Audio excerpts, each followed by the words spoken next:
to see you all. Thank you all.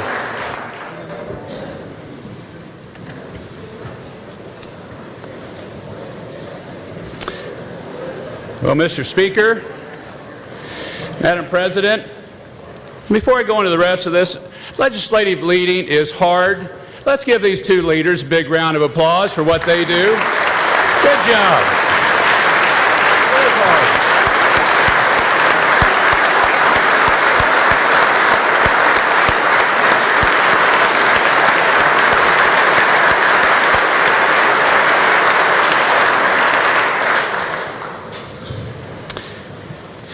Members of the Kansas Supreme Court. And being on the court's not easy either. Let's give them a round of applause.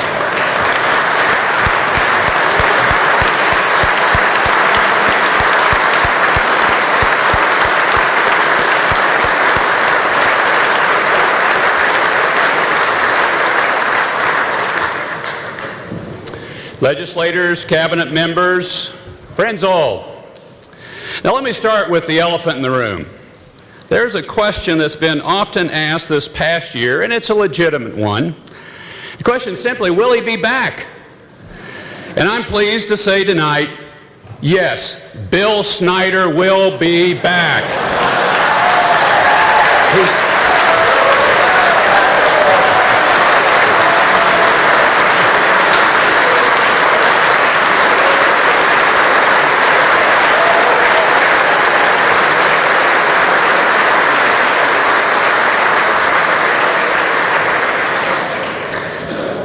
You probably saw that one coming. He, of course, is here with us tonight, and in my opinion and the opinion of many others, he is the greatest coach in college football history. Fabulous coach, a fabulous individual, and he's back. Coach, this is a sidebar, but I was at the K-State-Iowa State game. K-State pulls it out at the end. I go into the locker room afterwards, which I'm delighted to be there. And what's the coach talk about? He talks about, okay, young man, remember what it took to win this game. And later on in life, you're going to need that same determination to be able to win in life and to be able to do the things that you need to do. And I'm going, God bless you. That's exactly the message to say. And that's why he's chairman of the Kansas Mentoring Council, because he so believes in mentoring and the need to mentor. And we honor that mentoring work along with the coaching work that you've done over many years and how much you've made us proud. Thank you for doing that.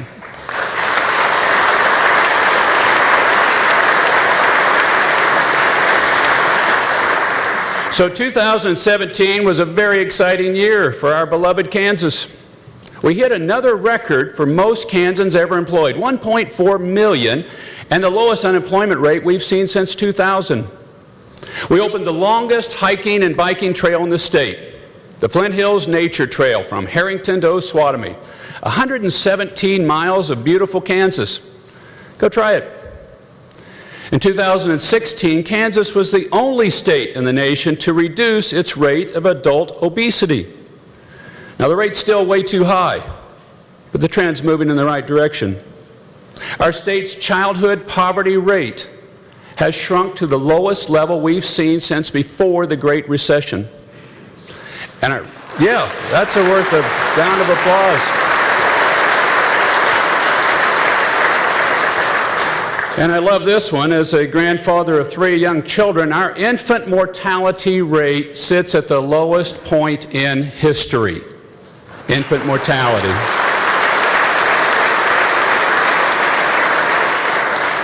We opened a new state-of-the-art medical education building at KU Med that will give us the opportunity to educate an additional 50 doctors each year.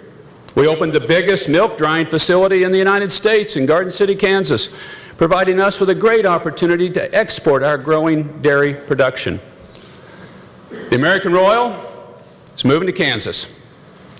This past year also saw the completion of the National Soccer Training Center in Kansas City. For you hunters, our quail population is back with the highest levels in 20 years. And our wind energy industry continues to grow dramatically, with nearly 30% of our electricity now coming from the wind. And there are days, and you know those days, it's up over 50%. Now, I've been blessed with the opportunity to travel this great state border to border from various positions since 1974, when I was elected state president of the Future Farmers of America. And me and my F-100, 3-on-the-tree pickup truck started traveling the back roads of Kansas. I've been traveling it pretty much ever since. Our state's a marvelous place. It's full of beauty and wonder. Our sky is our mountain, and our sunsets, they bear the signature of God. To those who can see it, Kansas is a truly amazing place. Now, no one ever goes alone on a successful long journey, and certainly I have not. My wife Mary and I have traveled this course together, and would you join me in recognizing our incredible First Lady for her contributions to this state? Mary?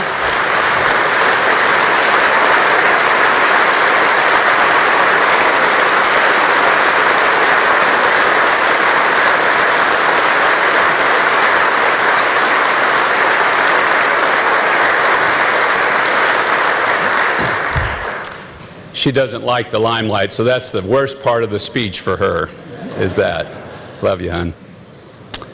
Family has been there too. My parents, Bob and Nancy, are stooped and gray, but still chugging along. Our children have added spice and joy, and now 3 grandchildren, and that is clearly the best. And our son Mark just became a Marine in December, answering the call to duty, and if Ray Merrick were here now, I can hear him in the background saying, "Hoorah!" Joining us in the balcony this evening are Major General Joseph Martin and Command Sergeant Major Joseph Cornelison from the 1st Infantry Division at Fort Riley, the Big Red One. Please join me in recognizing them. Gentlemen.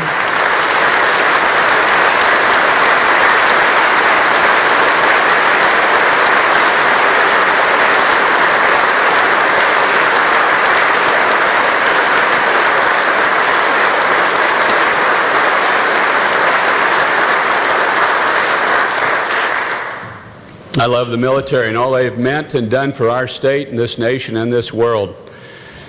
If you're a veteran or current active duty guard or reservist, also, would you please stand and be recognized?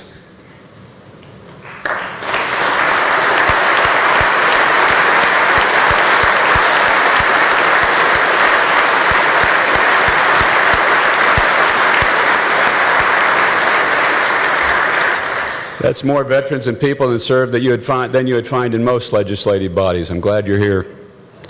Kansas first responders were quick to answer the call to help our brothers and sisters in Texas in the aftermath of Hurricane Harvey. Over 50 personnel from Kansas went to join the recovery effort, and 2 of those selfless Kansans are with us today. Paramedic Landon Woodward and firefighter Chris Stansberry. Would you 2 gentlemen please rise and let's recognize their efforts. Thank you.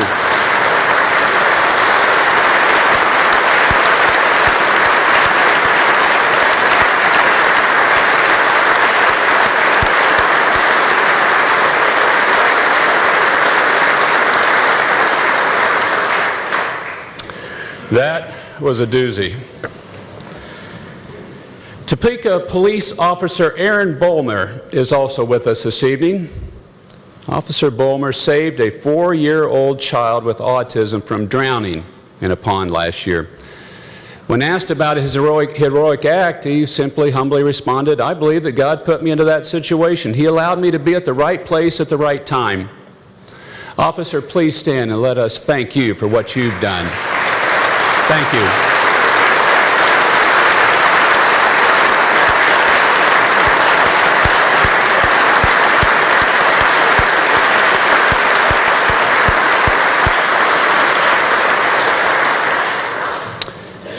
And now I'd ask if any other current or former first responders from law enforcement, firefighters, or paramedics, would you also please stand and be recognized.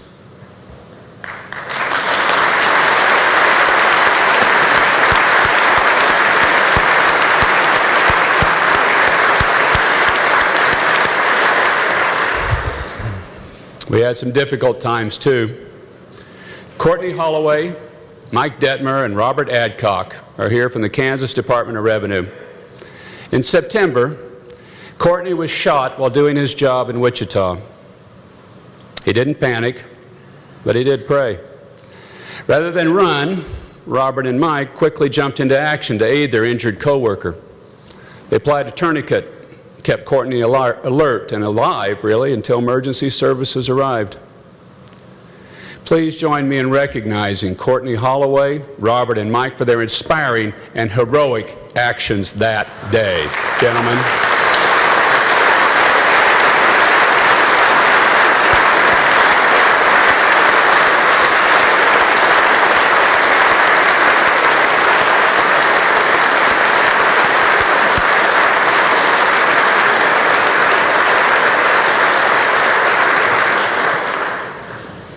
Thank you, gentlemen. We're proud of you. Now, I've had many good friends for the journey, as you have. Friends closer than a brother, riding with me at a full gallop across the prairie. And finally, I've been blessed with a staff so loyal that they have gladly taken the slings and arrows cast my way. I'll be forever grateful for the contributions and dedications that they have brought to this office. We all have great staff, and so let's thank them for making this place work. Staff, thank you.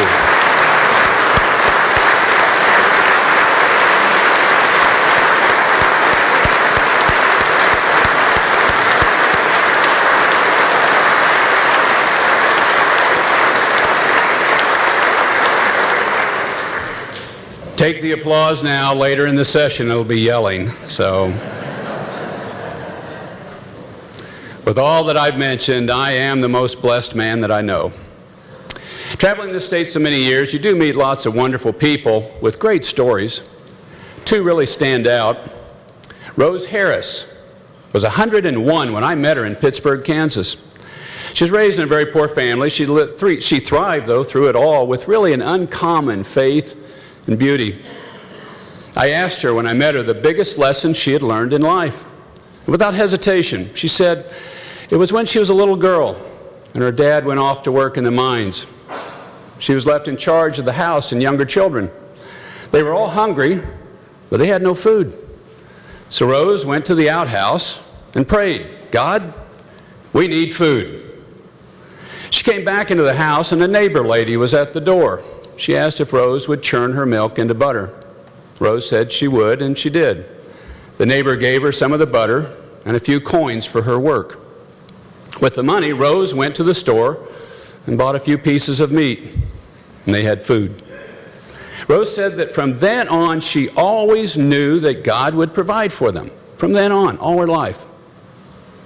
I also had the pleasure of meeting a 107-year-old World War I veteran in Marysville, Kansas.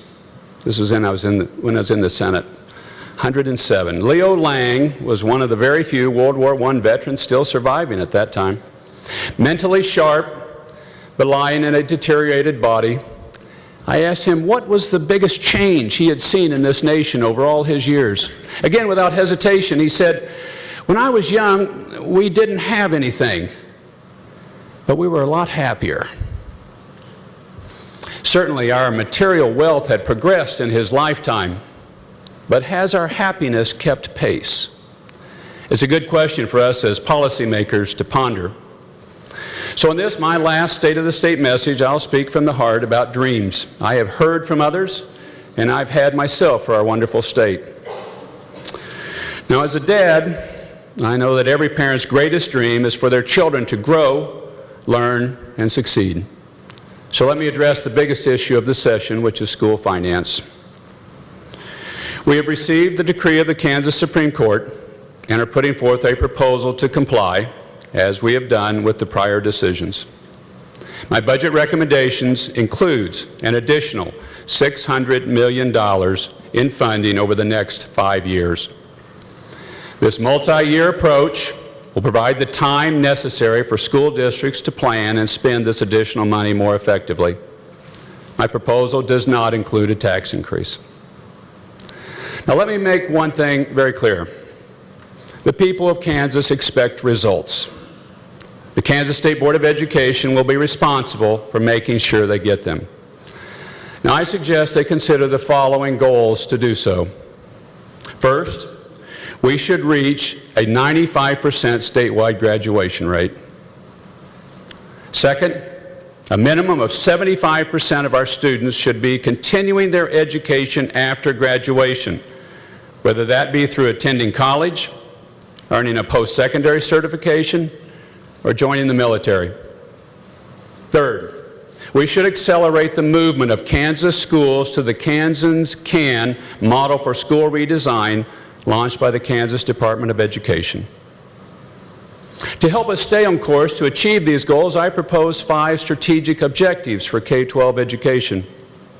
First, Kansas has great teachers. We should have a higher average teacher pay than any of our surrounding states.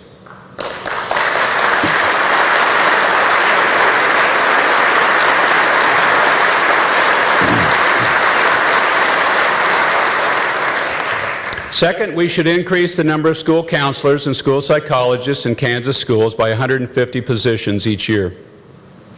Third, we should have at least 50 schools participating in the Kansas Can School Redesign Project.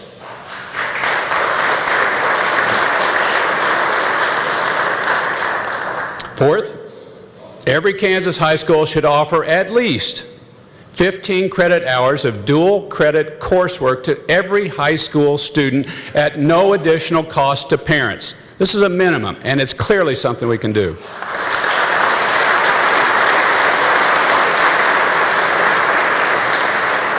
This can be through a partnership between high schools and the state's institutions of higher learning. And fifth, they should also offer every Kansas high school student, again at no additional cost to parents, the choice of taking either the ACT college entrance exam or the Work Keys assessment. These goals should be achieved within the next 5 years.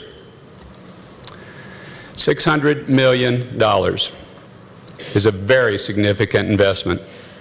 And Kansans expect to see students in every school in our state thrive and achieve, particularly our students who the court cited as being inadequately served under our current funding.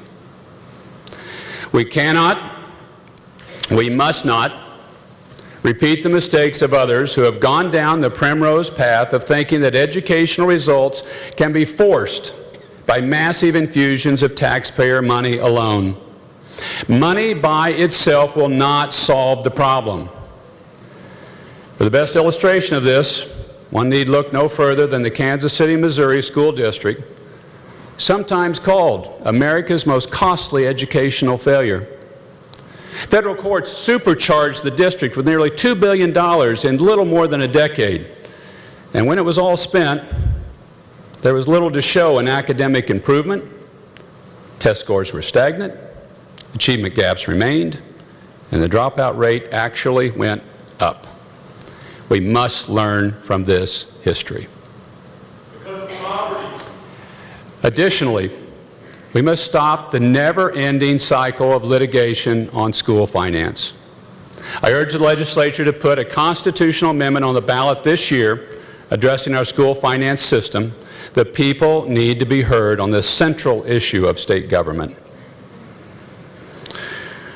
Now, Kansas is a dreamer's paradise. Our broad horizons tempt the mind to expansion. Our friendly people invite collaboration to accomplish a dream. A spoken word creates. An encouraging word produces encouragement. A negative word, negativity. A dream spoken sets up the architecture for the creative efforts of free men and women to build upon. That is, if that dream captures their hopes for the future, even if they can't quite see it yet. Now, many of us remember the speech Ronald Reagan gave in front of the Brandenburg Gate, where he stated the collective dream of those in the West when he said, "Mr. Gorbachev, tear down this wall." There were no bulldozers there ready to tear down the Berlin Wall, but its foundation crumbled that day. The spoken word created. So let me speak of dreams. Dreams for our beloved state of Kansas. My dream for Kansas is to be the best place in America to raise a family and grow a business. I dream of a Kansas whose population is growing faster than the national average because We have created such a dynamic environment, an environment that has many and diverse job opportunities, an environment with a great and affordable quality of life that calls people to Kansas. This will take time, bold effort, and creativity, but it is achievable. I dream of a Kansas where poverty is on the run, where jobs are plentiful, challenging and enjoyable, where wages and benefits are climbing. I dream that education in the state is tailored to each student's needs and desires so that that student has the maximum chance to succeed. That we have more educational options for each K-12 student, like we do now for higher education students. I dream schools will be places of accomplishment where students and parents choose to go, to learn, to achieve, and to be challenged. They will be character-forming places that back up the family and produce a stronger person, where patriotism flourishes, civic duty is instilled, and all students achieve. Kansans dream of having better cancer care. Everybody in this room has either been affected personally by cancer or knows someone who has been. One of our own, Representative Rich Prell, has just come through cancer surgery, and we wish him Godspeed in his recovery. Rich?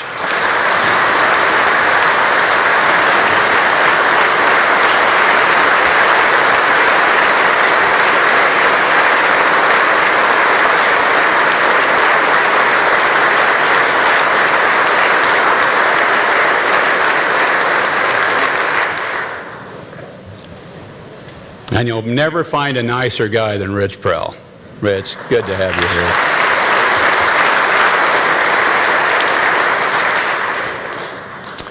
I dream of leading the country in developing new treatments to heal old maladies using our own adult stem cells. Hips and knees for some, but also your heart and mind. I dream of ending the shortage of rural physicians and dentists that has chronically plagued this state by Kansas producing our own dentists and more doctors. Lieutenant Governor Jeff Colyer is a man who's not only shaped healthcare policy in this state, but he has dedicated his life to service of others as a doctor.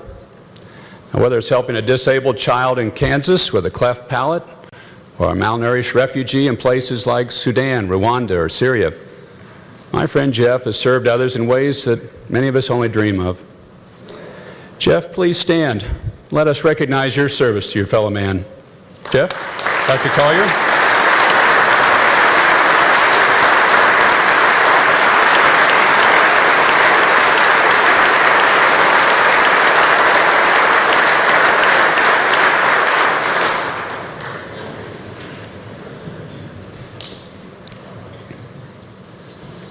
I dream of a future Kansas exporting wind electricity across America.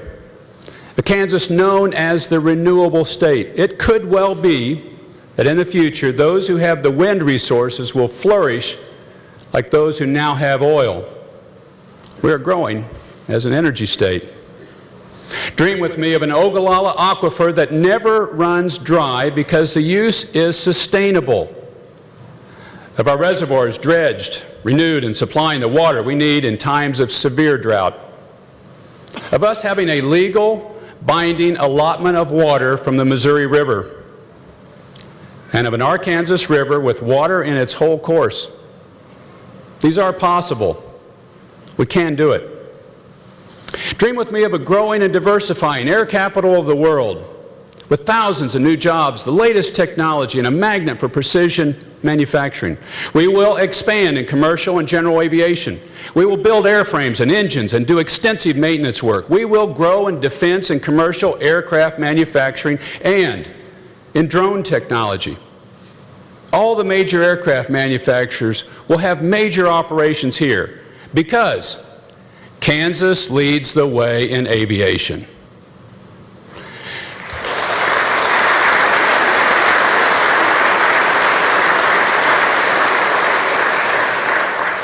They will say, if it flies, it must be from Wichita. We can be an unmanned aerial vehicle hub where the latest UAV technology is developed, tested, and manufactured. We can be to unmanned aerial systems what we now are to general aviation. I dream that Kansas will continue to be and grow as a major financial services hub. That's now happening in TOPEKA in Johnson County. We have even more upside in this field. Dream with me of feeding the world. Meat and bread, but we'll expand our place at the table to include milk that you drink, eggs that you eat. Of moving up the value chain so that the High Plains is known as the place where animal agriculture is done because we do it bigger and better than any place else in the world. Agriculture businesses and cattle genetics will headquarter in Kansas City. Around the world of agriculture, Kansas City will be the capital. The dream for the legends in Wyandotte County is for it to be a new Kansas City. If you know our state's history, you know Kansas is where the fight to end slavery began. And now we have another chapter in that saga of man's horrid treatment of each other. We will fight the scourge of human trafficking like no other state and throw that darkness from our borders.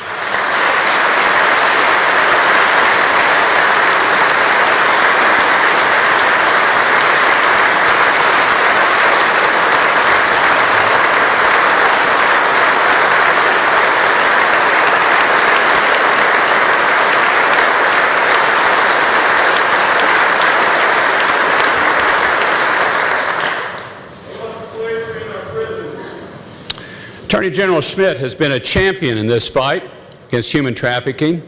General, would you please stand and let's recognize yours and the legislative effort that's taken us thus far and move us on forward. Attorney General. Thank you.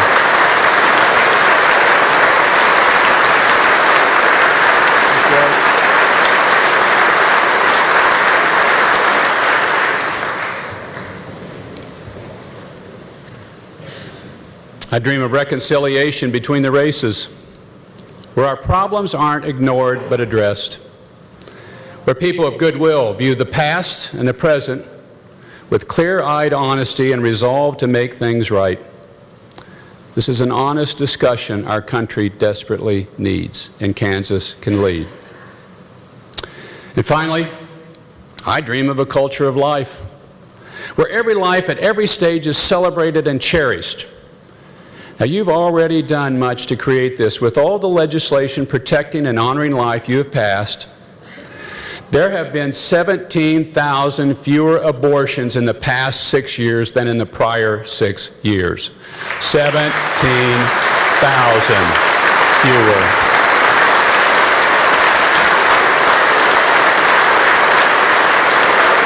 We must not go back.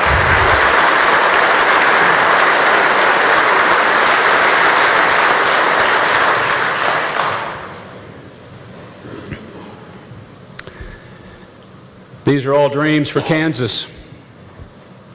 If they capture any of your own sense for our future, then let us band together, Democrat and Republican, to make them so. It'll be a blessing to the people who are so weary of political jousting and just want to see something done. What say ye? A journey together with a friend is a thing of beauty. Let me end with a story about one of your former colleagues, Jan Pauls, a friend of mine on the journey. Many of you know Jan. She served in this body for over 20 years with distinction and grace, an able legislator with her husband Ron always at her side. She never lost sight of her values and what was important to her. She lost her last election when she wouldn't compromise her values, and less than a year later, she lost her life. Jan's funeral was a celebration of a warrior gone home to her eternal rest, loved and beloved. Her life was well lived for the God she served. I'd seen her alive in a hospital bed 3 weeks earlier, and gone were the earthly worries that so easily distract us. She was at peace. Can any of us ask for any more?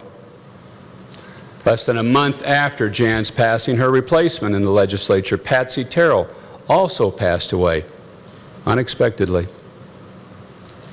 May we have a moment of silence for both of them.